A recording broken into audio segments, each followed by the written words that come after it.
While in Bogota, Colombia this past February, I had the pleasure of meeting John Murphy. His business, ISBI Armoring, fascinated me. He was gracious enough to grant me this interview. The bulletproof glass he makes prevent bullets not only from entering the vehicles, but what shocked me the most was learning that the occupants inside could fire through the window at the attackers. These two pics were a teaser on my Facebook page as if something had happened. Basically, all modern cars, they don't have antennas anymore like they used to have sticking out. Now these antennas are built into glass.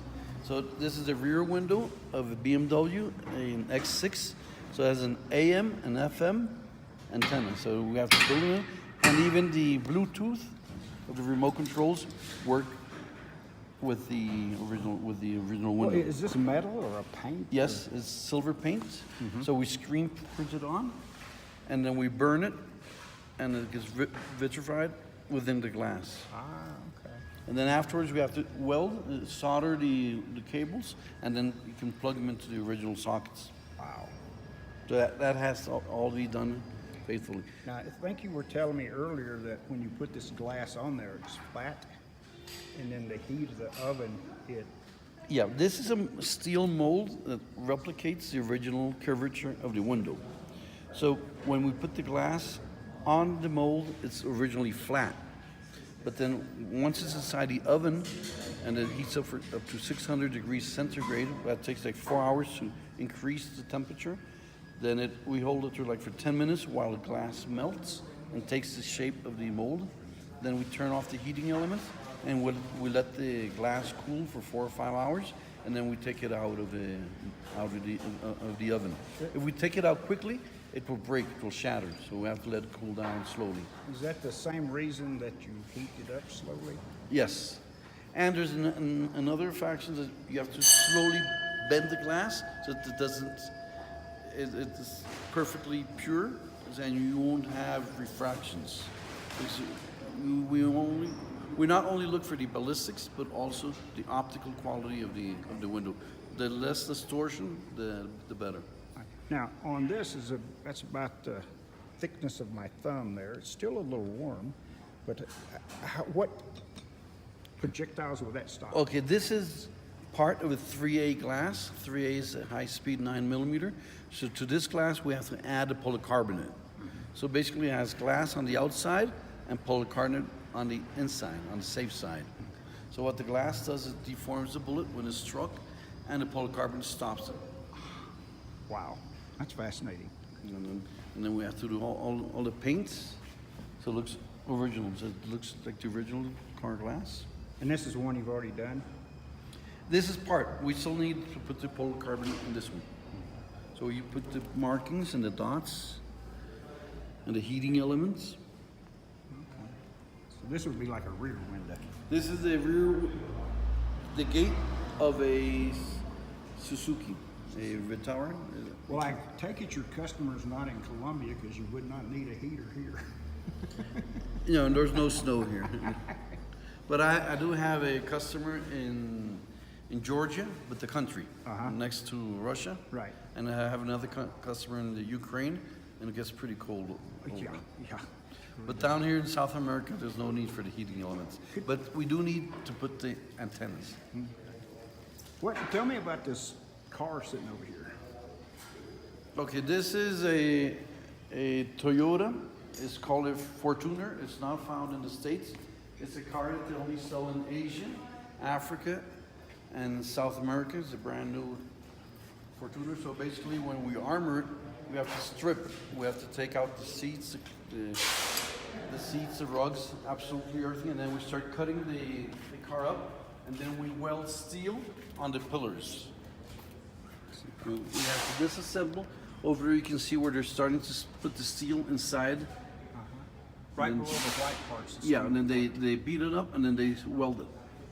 And then the big parts like door panels and the roof will have Kevlar panels. Okay.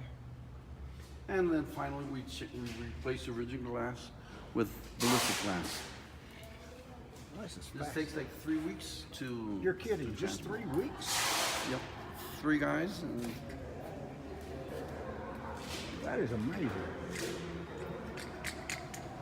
I mean, you just gut it and redo it. So is this going to have Kevlar here? Inside the doors. Okay.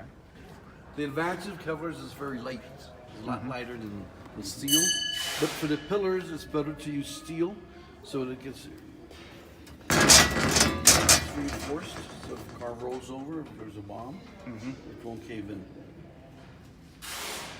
How long have you been doing this? 20 years, a little over 20 years. Oh, wow. Is most of your market outside of Colombia or inside of Colombia? Armored class, we armor cars for within the Colombian market, but half of our glass production is exported. Okay. We don't export the cars, we just export the glass. glass. Colombia is a famous country for making bulletproof glass.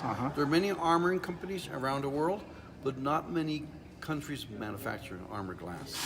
So for example, in the Philippines, you'll find like 8 armoring companies, but no glass manufacturers. So all the glass is taken to the Philippines, is made elsewhere. The same in South Africa. In South Africa, you'll find like 8 armoring companies, but they buy the glass either from Colombia or from the Middle East. Is there any protection for the radiator or? No, we protect the battery and the computers, Uh-huh. not the radiator, so the car doesn't overheat. Yeah. So in this part, we have all the molds, which is what makes it complicated.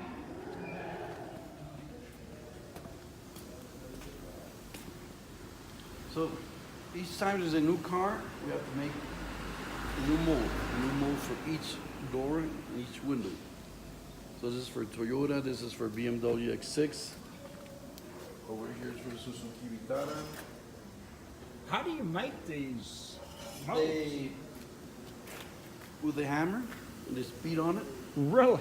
by hand. So the guy places the glass and starts speeding on the metal until it has the same shape, and then he welds it. Look at all of these. And the problem is that all car manufacturers, before they used to only make like sedans. Now they make sedans plus SUVs. So you have like twice as many cars. Dodge Journey, Mercedes E-Class, Honda Civic, this CR-V, Nissan X-Trail. And then part of the problem we make this is that cars have different names in different countries. So in one country can have one name and exactly the same car has a different name in elsewhere. So that's when Wikipedia becomes very, very useful. Wikipedia and Google are my two best Googles. And the other problem is that a 2019 model in the States might be different than the one you'll find in Mexico or in Germany. So sometimes it's hard to figure out if we got exactly the same car. And there's another feature that is becoming very complicated, is that these driverless cars, the ones that automatically stop, Right. many of these sensors are built in the mirror. So now we have to cut out so that the sensor's still at the same distance from the glass. So if you put thick glass in front of the sensor, it will give a false reading. Oh. So then the car won't stop if there's an emergency. So that's Well, made things you more started just making the bulletproof glass. No, we started armoring the cars, and now we used to buy the glass from a competitor. And over the years, we learned how to make the glass ourselves, so we don't rely on someone else's glass. This is the thickest one over here. And if I remember right, John told me this will stop a 50 caliber projectile. As John explained to me, the 9mm is a pointed bullet. So when it hits the glass, the temper of the glass deforms the bullet, and then the laminate behind it stops it. And sure enough, it did not, the laminate, he said, stops it like a glove. But it did not come through. It did not come through. It popped out a little glass right there. I'll do it here. But, yeah, there's another hole.